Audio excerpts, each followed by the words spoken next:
محترم حضرات، دینی بھائی اور دوستو، اسلامی ماں اور بہنوں، ہمارے اس پروگرام میں شریک ہونے والے تمام ساتھیوں، آج کی اس مجلس میں جس موضوع پر ہم آپ سے خطاب کریں گے اور کچھ معلومات بإذن اللہ اور بفضل اللہ آپ حضرات کو ہم مہیا کریں گے، آپ حضرات نے سنا ہوگا، وہ ہے الدین و النصیحہ۔ الدین و النصیحہ یہ ہے موضوع آج کا۔ انشاءاللہ اسی موضوع پر کچھ باتیں آپ حضرات کے سامنے رکھیں گے اور دعا بھی کرتے ہیں کہ اللہ تعالی ہم سب کو سننے کے ساتھ عمل کرنے کی توفیق نصیب فرمائے۔ اسلامی تعلیمات میں ایک بڑی اہم تعلیم، بنیادی تعلیم ہے نصیحہ، النصیحہ۔ نصیحہ کسے کہتے ہیں، کیا ہے، اس کا تقاضا کیا ہے، اور ہمارے اندر نصیحہ کا جذبہ کیسے پیدا ہو، آج انہی باتوں پر ہم گفتگو کریں گے کہ اللہ تعالیٰ نے قرآن مجید میں بھی یہ لفظ استعمال کیا ہے اور نصیحہ کا حکم دیا ہے، اور متعدد احادیث ہیں۔ کہا جاتا ہے کہ نصیحت کا مقام و مرتبہ اس سے واضح ہوتا ہے کہ امام بخاری رحمۃ اللہ علیہ نے تعلیقاً، امام مسلم اور سارے محدثین نے موصولاً روایت کیا ہے۔ مشہور صحابی تمیم الداری رضی اللہ تعالی عنہ ہیں، بڑے مشہور صحابی ہیں۔ تمیم الداری رضی اللہ تعالی عنہ کہتے ہیں کہ ایک دن نبی علیہ السلام نے فرمایا، لوگو الدین و النصیحہ، الدین و النصیحہ، لوگو جو دین ہم کو اللہ نے لے کے بھیجا ہے، یعنی دین اسلام، اور جو اللہ تعالیٰ نے اسلامی تعلیمات اور ہدایات اور احکامات ہمیں دنیا میں لوگوں کی ہدایت لے کر کے بھیجا ہے، اس دین کا سارا دار و مدار النصیحہ پر ہے۔ اور ایک روایت میں 3 مرتبہ فرمایا، لوگو الدین و النصیحہ، الدین و النصیحہ، الدین و النصیحہ، لوگو دین اسلام کا سارا دار و مدار النصیحہ پر ہے، 3 مرتبہ فرمایا۔ پھر صحابہ نے کہا، قلنا، صحابہ کرام کہتے ہیں ہم لوگوں نے کہا، یا رسول اللہ، لمن، آپ فرما رہے ہیں کہ دین کا سارا دار و مدار النصیحہ پر ہے، تو نصیحہ کس کے لیے؟ تو آپ نے 5 لوگوں کے ساتھ نصیحہ کا حکم دیا۔ فرمایا، للہ، للہ ولکتابہ ولرسولہ ولأئمۃ المسلمین وعامتہم۔ آپ نے فرمایا یہ 5 مقامات ہیں، 5 ذاتیں ہیں جن کے لیے نصیحہ کرو تم۔ الدین و النصیحہ، دین نصیحت کا نام ہے۔ اس کا مطلب یہ بتایا جاتا ہے، الدین و النصیحہ، اس کا مطلب یہ بتایا جاتا ہے، شراح حدیث، علماء اور فقہا کہتے اللہ کے رسول صلی اللہ علیہ وسلم کا فرمان، الدین و النصیحہ، دین خیر خواہی کا، نصیحہ کا نام ہے، 3 مرتبہ فرمایا۔ اس کا مطلب یہ ہے کہ اللہ تعالیٰ نے ہمیں جو دین اسلام لے کر کے بھیجا ہے، جو تعلیمات اور ہدایات کتاب و سنت کے ساتھ مجھے بھیجا ہے، اس کا تحفظ، اس کا باقی رہنا نصیحت پر ہے۔ اس کا اندازہ لگائیں کہ نصیحت کتنی ضروری چیز ہے۔ الدین و النصیحہ یعنی جو اللہ نے تعلیمات اور ہدایات، احکامات ہمیں لے کر کے بھیجا ہے اسلام کی، اس کا دنیا کے اندر یا لوگوں کے عمل میں اس وقت باقی رہے گا جب یہ نصیحہ کا نظام ان کے ہاں قائم ہو۔ سوچئے، یعنی مطلب یہ ہے کہ اگر نصیحہ نہ کیا گیا، نصیحہ نہ اپنایا ہم نے، تو دین اسلام ختم ہو جاتا ہے۔ دین اسلام کا تحفظ اور بقا اور اس دنیا میں اس کا عروج، اللہ رسول نے فرمایا النصیحہ ہے۔ اب النصیحہ کا پہلے لغوی معنی سمجھیں نصیحہ. کہا جاتا ہے کہ عربی میں دو لفظ ہیں، ایک فلاح اور ایک نصیحہ. یہ دو لفظ ہیں. کہتے یہ دونوں لفظ اتنے بامعنی، اتنے فصیح، اتنے بلیغ اور اتنی ساری تعلیمات و ہدایات اپنے اندر رکھتے ہیں ایک جملے میں، فلاح اور نصیحہ، کہ عربی زبان میں کوئی لفظ نہیں جو ان کا مقابلہ کر سکے. فلاح اور نصیحہ، یہ دونوں لفظ جو ہیں بہت ہی زیادہ اپنے اندر معنی، مفہوم اور وسیع معلومات چیزیں رکھتے ہیں. فلاح اور نصیحہ اس لیے کہتے ہیں دنیا کے کسی زبان میں اتنی طاقت نہیں ہے کہ ان کا ترجمہ کر کے ان کا صحیح معنی اور مفہوم بیان کر سکے. اگر ہو سکتا ہے کچھ تو صرف فارسی یا اردو زبان ہے، کچھ ادا ہو سکتا ہے. اسی النصیحہ کا ترجمہ فارسی میں، اردو میں خیر خواہی کہتے ہیں. الدین النصیحہ یعنی دین خیر خواہی کا نام ہے. خیر بھلائی، خواہی خواستن سے چاہنا، یعنی الدین النصیحہ، دین اسلام کا دار و مدار ہے کہ ہمیشہ ہر مسلمان خیر خواہ بن جائے. یہ ہے میرے بھائی الدین والنصیحہ. اب ترجمہ کیا ہوگا؟ بھائی کلمہ پڑھ لینا کمال نہیں ہے، روزے نماز کمال نہیں ہے. روزے نماز، ایمان اور عقیدہ، ان تمام چیزوں کے ساتھ کمال ہے. اسلام کا تقاضا کب پورا ہوگا؟ جبکہ آپ کائنات میں ہر ایک کے خیر خواہ بن جائیں. یہ ہے اس کا معنی. ورنہ دنیا میں کوئی اور زبان نہیں جس کا صحیح ترجمہ بتا سکے. کہا جاتا ہے یہی ایک جملہ ہے، خیر خواہی. خیر خواہی، النصیحہ خیر خواہی، یعنی ہر وقت انسان خیر خواہی کا جذبہ رکھے. تو جب نبی علیہ السلام نے ارشاد فرمایا الدین والنصیحہ، الدین والنصیحہ، تو بلکہ ایک چیز اور یاد رکھیں، بہت سارے اہل علم نے کہا کہ پورے 30 پارے کا قرآن اور 23 سالہ نبی علیہ السلام کی سیرت اور سنت، یہ بڑی اہم چیز ہے، سمجھیں اس کو.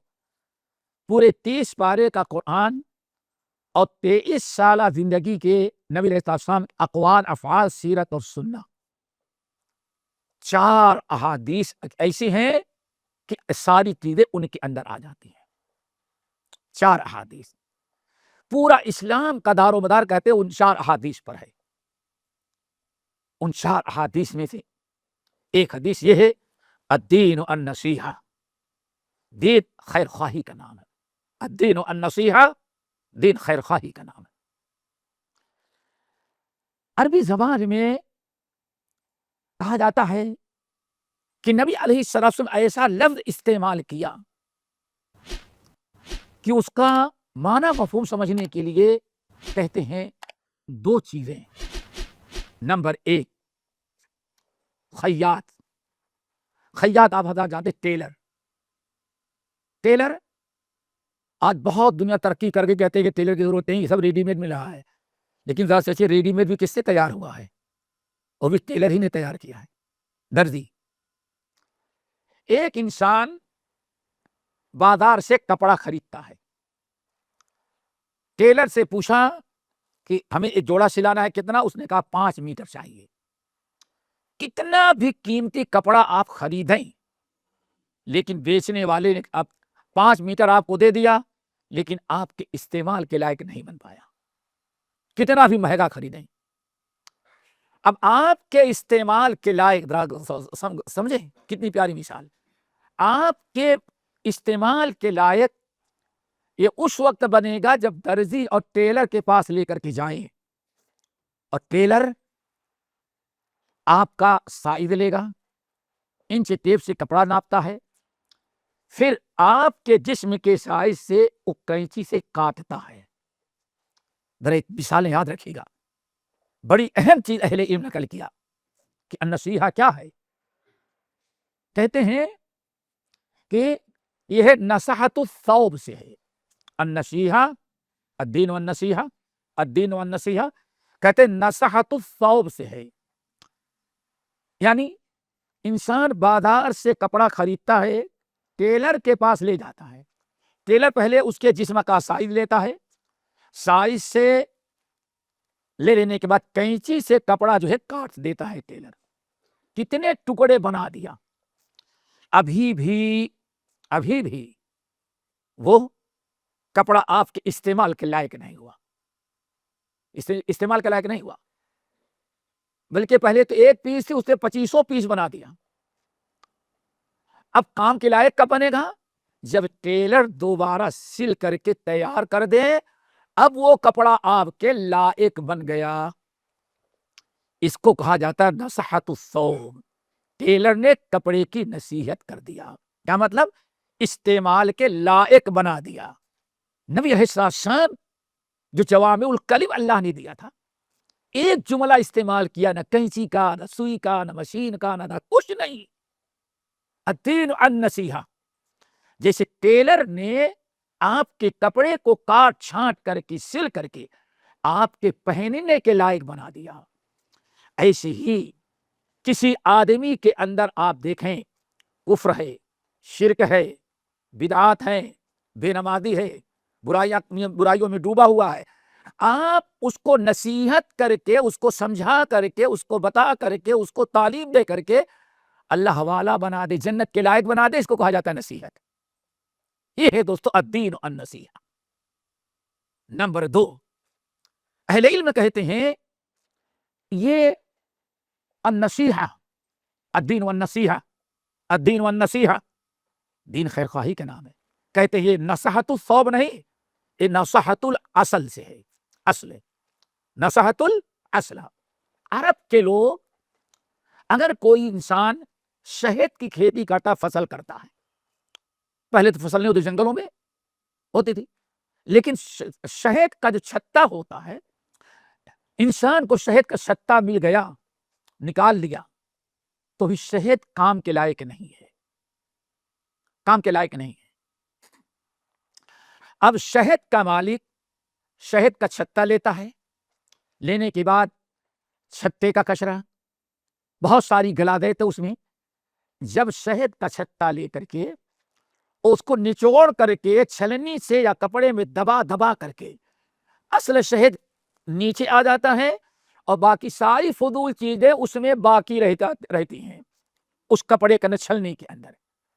اب جو چھلنی کے چھان کر کے، کپڑے سے دبا کر کے، چھلنی سے دبا دبا کر کے جو شہد نیچے گرا ہوا ہے، اب وہ استعمال کے لائق ہوا۔ کب ہوا؟ جب ہر قسم کی فضول چیزوں سے شہد کو پاک کر لیا گیا۔ یہ ہے اصل میں نصیحہ۔ عرب کے لوگ کہتے ہیں نصحت الاصل۔ شریعت کے اصطلاح میں سارے نبیوں کے سردار محمد صلی اللہ علیہ وسلم، جو اوتیت جوامع الکلم کے مصداق تھے، کتنی پیاری تشبیہ دی۔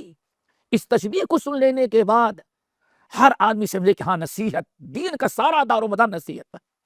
وہ کیسے؟ اب آپ بتائیں، ایک جنگل کے درخت میں کتنی قیمتی تھی، جس کا اللہ تعالیٰ نے قرآن میں تذکرہ کہ سورۃ النحل بھی ہے، یہ شہد اتنی بڑی چیز ہے، ہر بیماری کا علاج ہے، لیکن کام کے لائق نہیں تھے۔ کیوں؟ وہ چھتے کے اندر تھا، کسی کام کا نہیں تھا، نہ اس کو پی سکتے تھے، نہ اس کو کھا سکتے تھے، نہ اس کو استعمال کر سکتے تھے۔ شہد کے مالک نے لیا، اس کو ہر غلازت سے الگ کر کے خالص شہد نکال دیا۔ اب کہتے اس نے نصیحت کی۔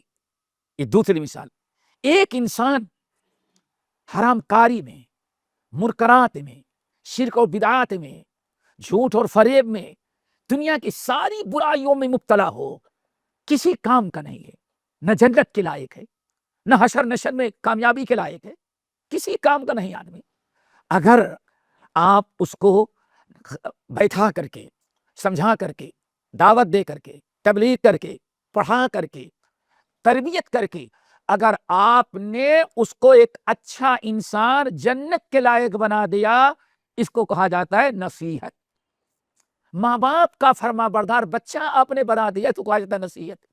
آپ نے اپنی اولاد کی صحیح تعلیم و تربیت کر کے، خیر خواہی کر کے، اس کو اللہ رب العالمین کی مرضی کے مطابق، نبی کی سنت پر چلنے والا، شریعت کی پابندی کرنے والا، امر بالمعروف نہی عن المنکر کرنے والا بنا دیا۔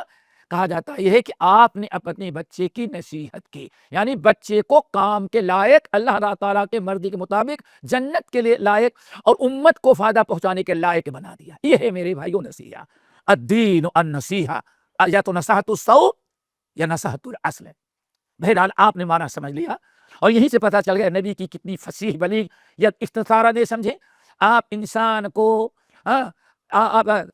انسان کو اللہ کے کا نیک بندہ بنا دیں، نیک بیوی بنا دیں، نیک اولاد بنا دیں، بچوں کو نیک پڑوسی بنا دیں، بروں کو اچھی نصیحت کر دیں، یہی اصل میں کیا ہے؟ النصیحہ، خیر خواہی۔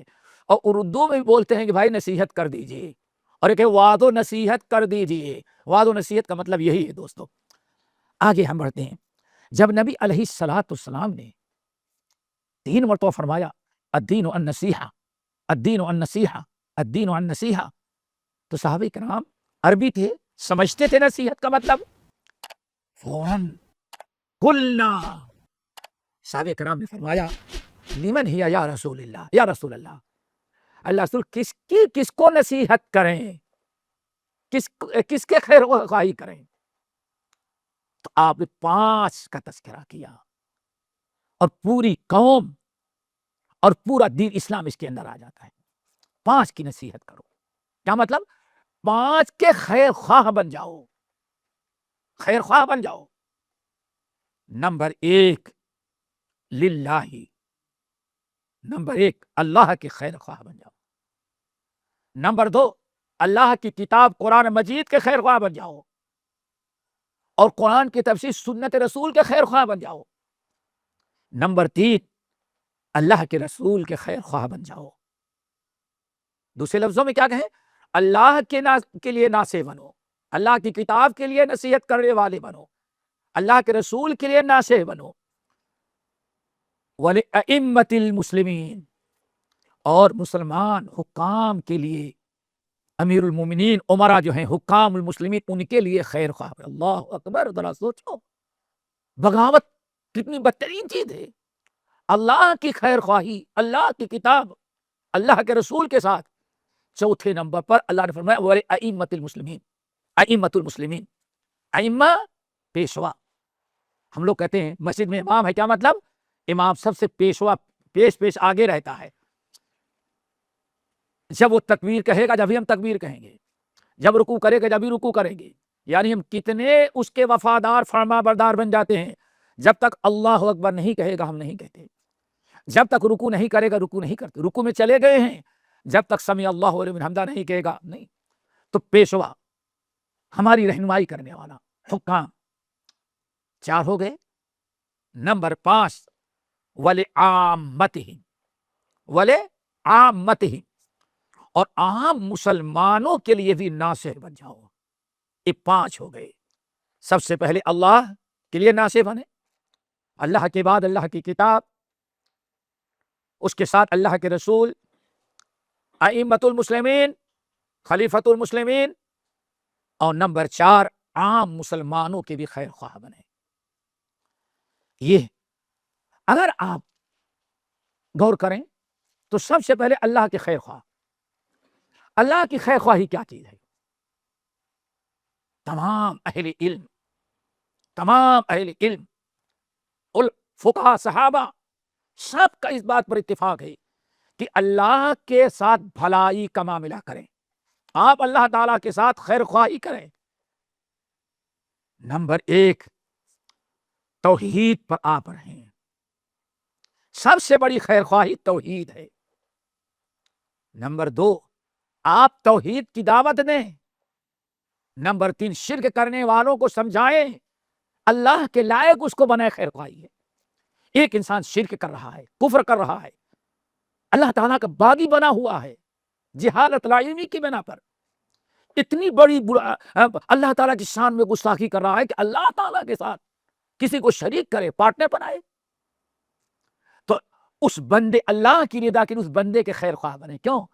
اس کو نصیحت کر کے، اس کو بتا کر کے، اس کو سمجھا کر کے، توحید کی دعوت دے کر کے، شرک سے روک کر کے اس لائق بنا دے کہ اللہ اس بندے سے محبت کرنے لگے، تو یہ اللہ خیر خواہی۔ نمبر 2، اللہ کے کتاب کی خیر خواہی، اللہ کی کتاب کی خیر خواہی، اس پر ایمان رکھنا، اللہ کی کتاب پر ایمان رکھنا، اس کا سیکھنا اور اس پر عمل کرنا، یہی خیر خواہی ہے۔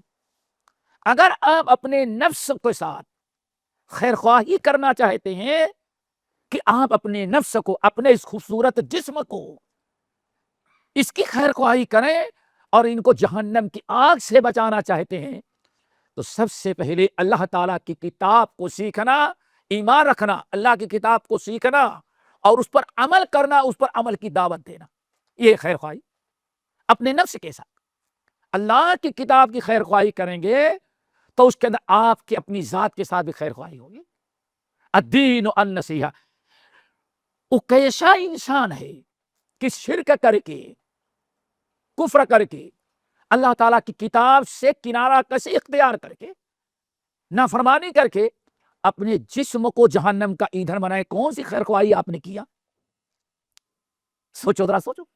یہی قرآن مجید، اللہ کی خیر خواہی، اللہ کی کتاب قرآن کی خیر خواہی ذرا دیکھو، پورا قرآن، اللہ اکبر، سورۃ البقرہ کی یہ سورت دیکھ لیں، سورۃ الفاتحہ، اہدنا الصراط المستقیم، اللہ جیسے آپ نے سورۃ البقرہ شروع کی، الذین یقیمون الصلاۃ ومما رزقناہم ینفقون، قرآن کی خیر خواہی یہ تھی کہ ہم اس پر ایمان رکھتے ہیں، اللہ کی کتاب پڑھتے ہیں اور مردوں کو پڑھ پڑھ کر کے بخشتے ہیں اور دکانوں میں برکت کے لیے ختم کرواتے ہیں۔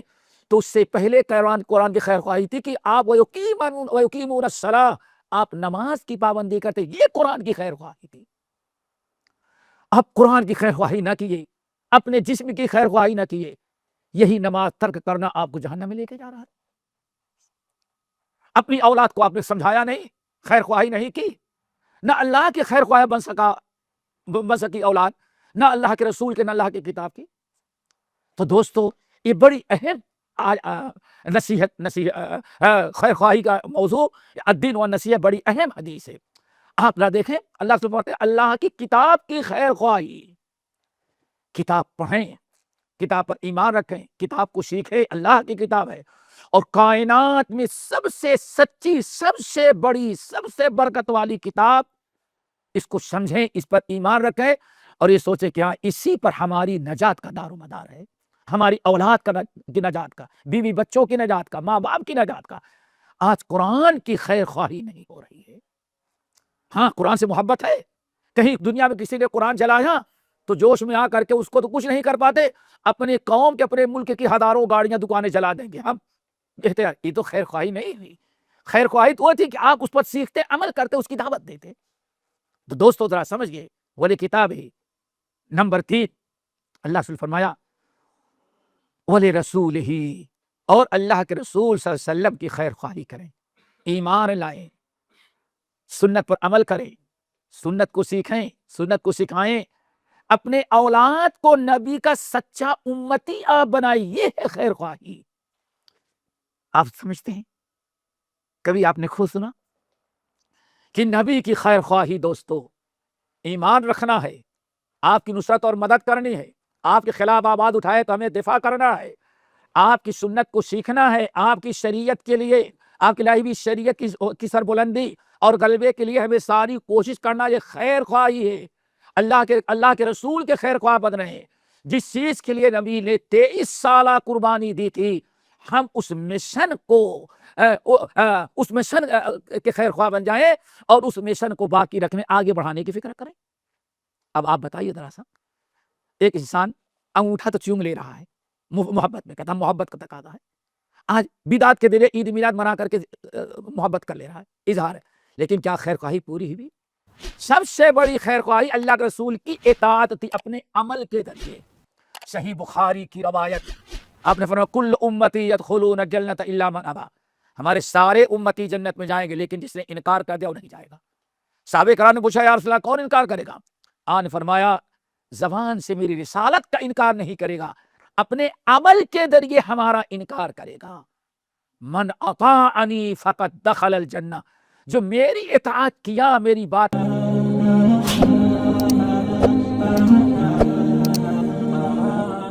سے انکار کر دیا، فقط ابا، اس نے سمجھو کہ انکار کر دیا میرا.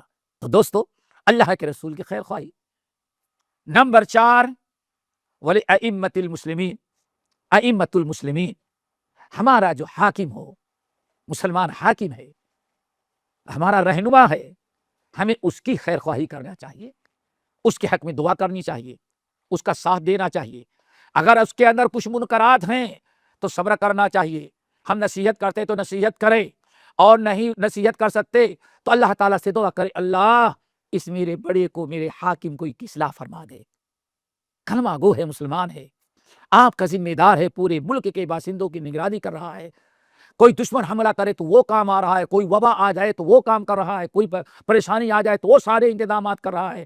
ہمیں چاہیے کہ اگر اس کے اندر کچھ کوتاہیاں ہیں تو اللہ سبحانہ وتعالیٰ اس کے لیے حق میں دعا کرو کہ اللہ اس کی اصلاح فرما دے. اگر نصیحت کر سکتے ہیں نصیحت کریں، چپکے سے کریں، لیٹر کے ذریعے کریں، اور نہیں کر سکتے تو کم سے کم اس کے حق میں دعا کریں، خیر خواہی ہے. اسی طرح سے ایک چیز اور یہاں یاد رکھیے گا، تمام شراح احادیث، سارے علماء اس بات پر متفق ہے کہ ائمت المسلمین 2 طرح کے ہوتے ہیں دوستو. ایک ہے آج کی دنیا میں سیاست میں ہمارا امام، اور ایک ہے دین میں ہمارا امام. دین میں امام، دونوں اماموں کی خیر خواہی کرنی چاہیے. وہ کیسے؟ ہمارا جو حاکم بادشاہ ہے پورے ملکی سیاسی نظام میں کا، وہ ہمارا امام ہے.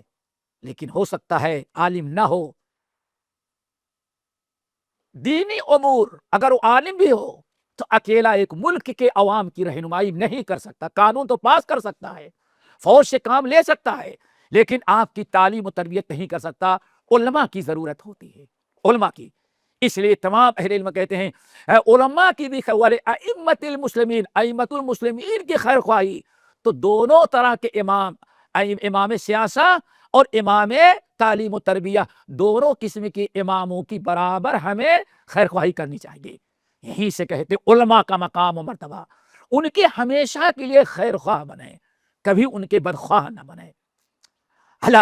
ان سے، اور یہی وہ چیز ہے جس کے اللہ نے قرآن پاک سورۃ النساء کے اندر حکم دیا، یا ایھا الذین آمنوا اطیعوا اللہ واطیعوا الرسول واولی الامر منکم. تو علماء کی، ان کا ادب، ان کا احترام، ان کی عزت، ان کے علوم سے فائدہ اٹھانا، ان سے سیکھنا، اور ان کو اپنا دینی معاملات میں اپنا رہنما تسلیم کرنا، یہ بہت ضروری ہے. تو گویا کہ ان کے بھی ہم خیر خواہ بنے. اللہ اکبر، اسلاف میں کتنی خیر خواہی ہوتی تھی علماء کی. تو اس لیے دوستو، یہ تو ہو گئی بات. نمبر 5، ہم جس کے خیر خواہ بنے، اللہ رسول نے ارشاد فرمایا وَلِعَامَّتِهِمْ، تمام مسلمان بھائیوں کے خیر خواہ بنے. وَعَامَّتِهِمْ یعنی تمام عوام کو، عوام کے لیے.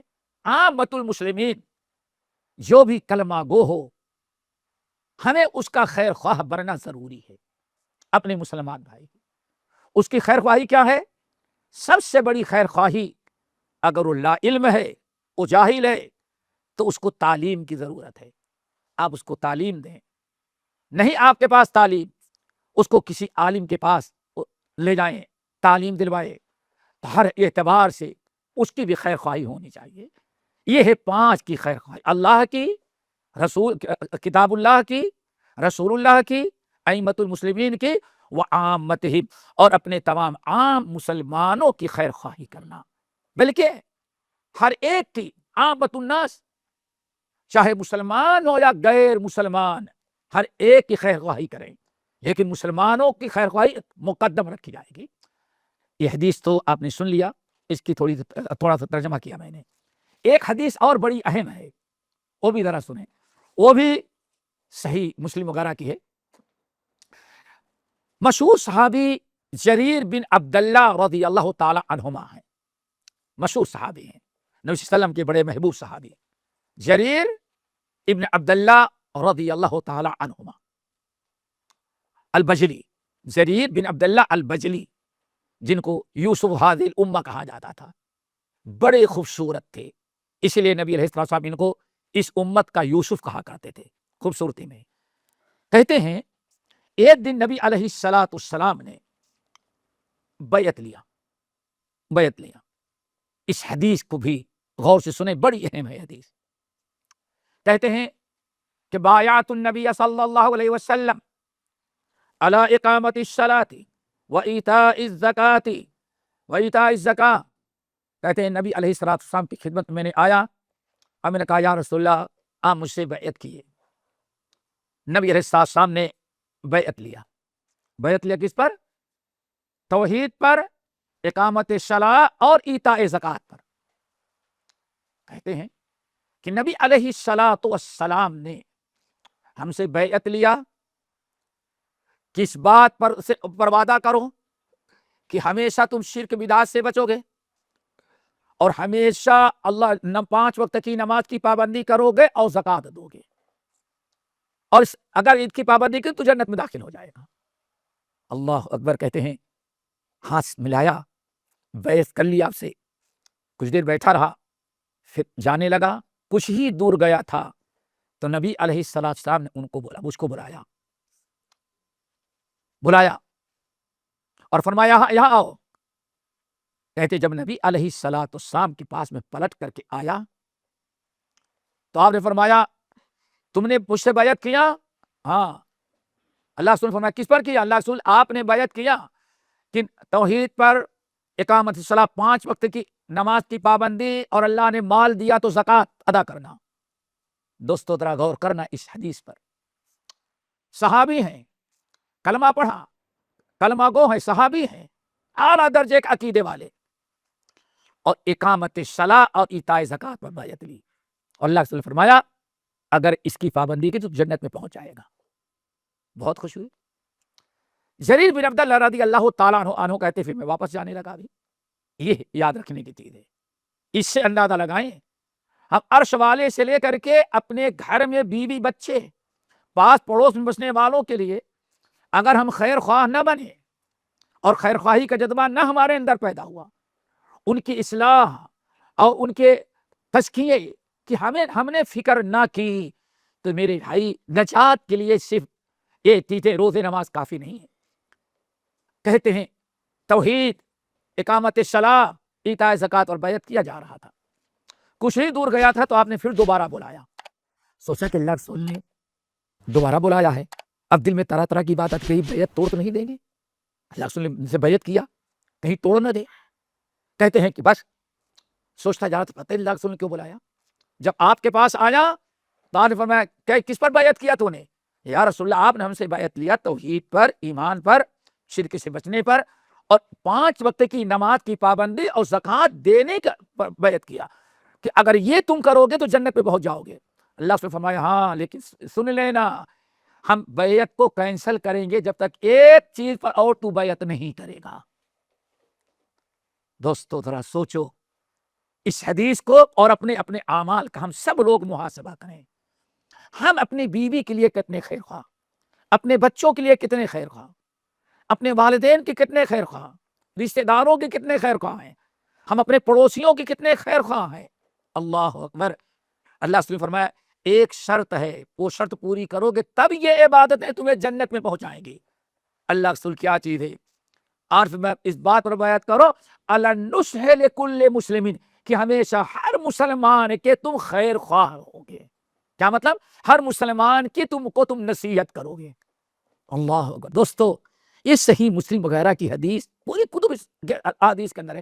اب آپ ذرا سوچیں آج کتنے بڑے کوتاہی میں ہم مبتلا ہیں۔ کیا کبھی سوچتے ہیں کہ ہم نماز پڑھ لیں، روزہ رکھ لیں، حج کر لیں، زکوٰۃ دے لیں، تہجد کی گزاری کر لے رہے ہیں، قرآن سب کچھ کر لے رہے ہیں، کیا آپ اپنی ذات سے لے کر کے اپنے اولاد اور اپنے پاس پڑوس، اپنے کلمہ پڑھنے والے مسلمان بھائیوں کے لیے خیر خواہ بنے کہ نہیں بنے؟ یہ اصل میں سوچنا ہے۔ آپ نے فرمایا اے جریر یہ ساری عبادتیں تم نے جو ہم سے بیعت کیا یہ سب تجھے جنت تک لے جائیں گی، لیکن بس شرط یہ ہے کہ تمام مسلمانوں کے لیے تم خیر خواہ بنو گے۔ اللہ اکبر! اس سے پتا چل گیا ہمیں صرف اکیلے اپنے لیے نہیں جینا ہے، صرف اپنی نجات کی فکر نہیں کرنا، اپنی کامیابی کی فکر نہ ہو، بلکہ اپنی نجات، اپنی کامیابی عذاب قبر، عذاب نار سے، حساب کتاب کے کامیابی کے لیے ضروری ہے کہ ہم دوسروں کے بھی خیر خواہ بنیں، ان کو بھی ہم نیک اور صالح بنانے کی کوشش کریں۔ یہاں ایک بڑی عجیب سی مثال ہے، بڑا واقعہ نقل کرتے ہیں امام طبرانی رحمۃ اللہ علیہ۔ جریر بن عبداللہ رضی اللہ تعالی عنہما البجلی، جنہوں نے نبی علیہ الصلوۃ والسلام سے بیعت کیا تھا کہ سارے روزے نماز توحید اس وقت کام آئے گی جب تو خیر خواہ بنے گا، ہر ایک کے لیے ناصح اور خیر خواہ تو بنے گا۔ کہتے ہیں ان کا غلام جریر بن عبداللہ البجلی جو حدیث کے راوی ہیں، ان کا غلام کہتا ہے کہ ایک دن میرے آقا نے کہا، بیٹے ایک گھوڑے کی ضرورت ہے، جاؤ دیکھو مارکیٹ میں اگر کوئی اچھا گھوڑا مل جائے تو اس کو خرید لو۔ آقا کا حکم تھا، کہتے میں گیا، غلام کہتا ہے میں گیا، اللہ اکبر! یہ ہے خیر خواہی دوستو۔ میں گیا اور جانے کے بعد مارکیٹ میں، گھوڑے کی مارکیٹ میں ٹہل رہا تھا، ایک گھوڑا مجھے اچھا لگا۔ میں نے اس گھوڑے والے سے پوچھا، گھوڑا مجھے کہا کہ ہاں، کہا کتنا؟ کہا اتنا، کہا نہیں اس سے کم میں دو۔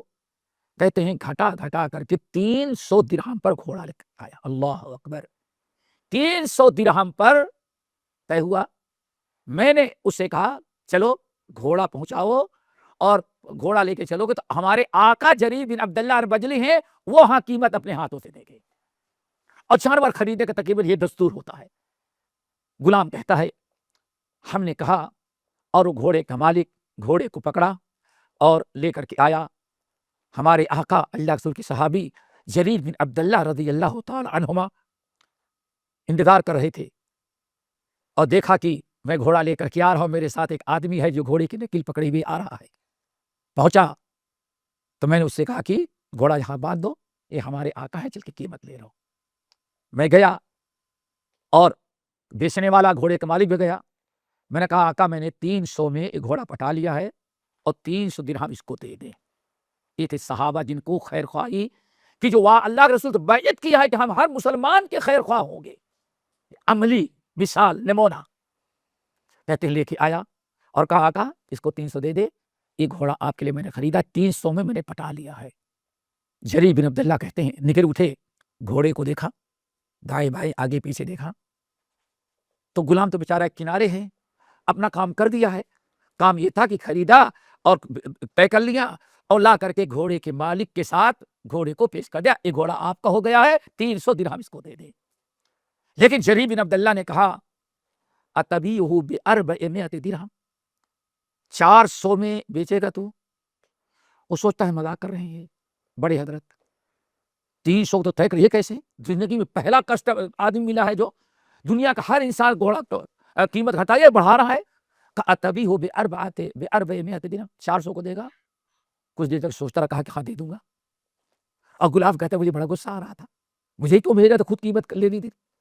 تھوڑی دیر میں پوچھا، نہیں بھائی 400 میں نہیں خریدوں گا۔ اتبیعہ ب500 درہم، 500 میں بیچے گا تو؟ کہتے ہیں کہ اور حیرت میں پڑ گیا، بڑھاتا گیا یہاں تک کہ 800۔ اللہ اکبر! یہ ہے اللہ کے رسول کے سچے فرما برداروں کا، جنہوں نے ہاتھ سے بیعت کیا ہے خیر خواہ بنیں گے، اپنی ذات سے کسی کو نقصان نہیں پہنچاؤں گا، ہمیشہ اس کا بھلا چاہوں گا۔ اللہ اکبر! بڑھاتے 100 بڑھاتے گئے، یہاں تک کہ 800 درہم لے کے گئے۔ اور وہ بھی گھوڑے کا مالک سوچتا کوئی پاگل آدمی ہے جو دے رہا ہے، جتنا دے رہا ہے لے لو۔ 800 درہم نکالا، دیا، اور مسکراتا ہوا جیب میں ڈالا، واپس آ گیا۔ سوچتا ہے کہ کہیں ہمیں آج دنیا میں پہلی مرتبہ ایسا ملا۔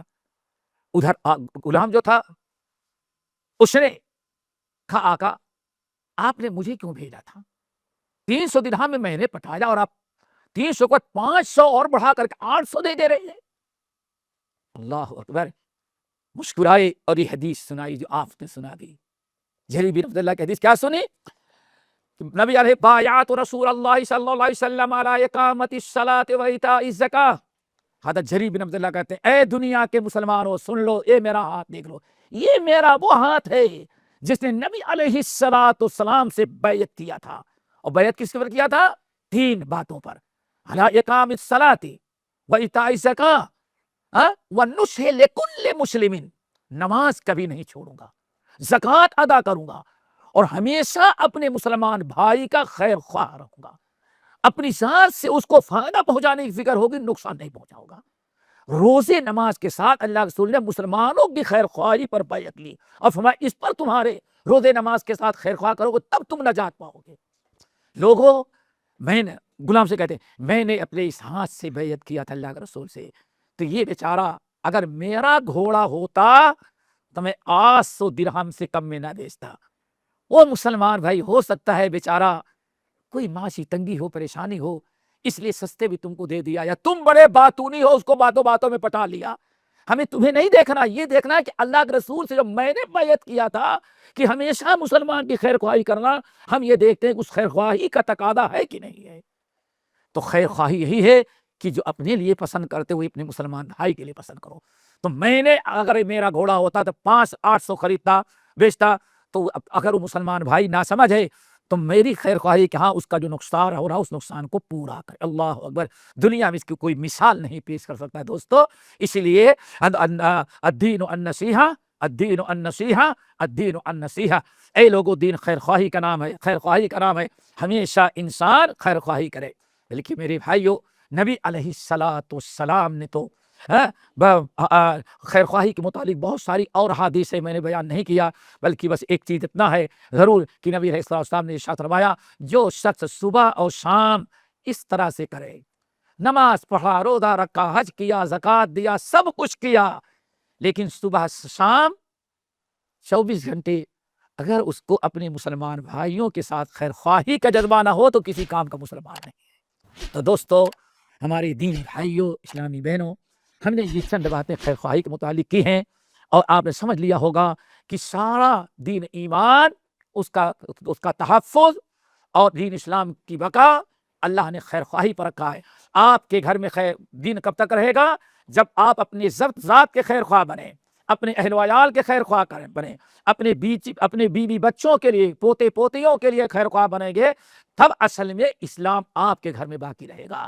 اگر آپ تمام ہر مجلس میں اپنے ہم نشیں بھائیوں کے خیر خواہ بنو گے تو ہمارے معاشرے میں دین ایمان رہے گا.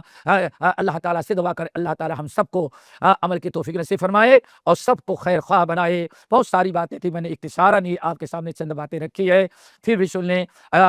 پوری خیر خواہ اللہ تعالیٰ سے کی خیر خواہی سے شروع کرتے ہیں، کرے، اور اپنے یہاں جو جانور پالتے ہیں جانوروں کی خیر خواہی، یا کم سے کم اپنے اہل و عیال کی خیر خواہی تک آپ ضرور توجہ کریں گے تاکہ ایمان بھی مکمل رہے. الدین النصیحہ، الدین النصیحہ، الدین النصیحہ. اور اتنی بلکہ بسا اوقات ایسا بھی ہے کہ آپ لوگوں نے سنا ہوگا کہ اللہ رسول فرمایا حق المسلم علی المسلم ست. ایک مسلمان پر دوسرے مسلمان بھائی کے 6 حقوق ضروری ہیں. سنا ہوگا آپ نے. ان میں دوسرے کیا چیز ہے؟ اذا استنصحک فانصحہ. جب تمہارا بھائی نصیحت کا، خیر خواہی کا محتاج ہو تو تم اس کی خیر خواہی کرو. یعنی اگر کوئی مسلمان کسی کے اندر کوئی نقص ہے، کمی ہے، خامی ہے، اور وہ گناہ میں، برائی مبتلا ہے، تو ایسے موقع پر ہمارے اوپر واجب ہے کہ ہم اس کی خیر خواہی کریں. اگر خیر خواہی نہیں کریں گے تو واجبات کا ترک لازم آئے گا. اللہ تعالی ہم سب کو خیر خواہ بنائے. باقی انشاءاللہ پھر کسی اور مجلس میں. اقول قولی ھذا واستغفر اللہ عن کل ذنب واتوب الیہ.